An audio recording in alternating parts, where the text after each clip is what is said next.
अभी अभी इत्तला मिली है मुझे, वो थाने से फोन आया था मुझे। पर्चा कट गया?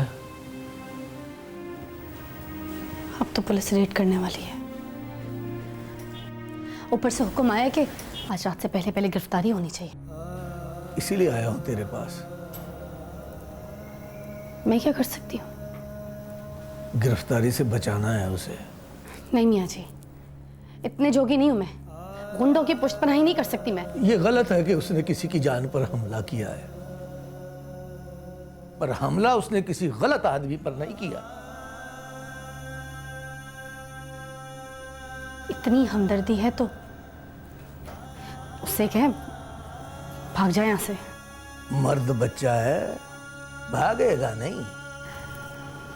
फिर मैं सिर्फ इतना ही कर सकती हूँ मियाँ जी कि हवालात में उसे मारना पड़े।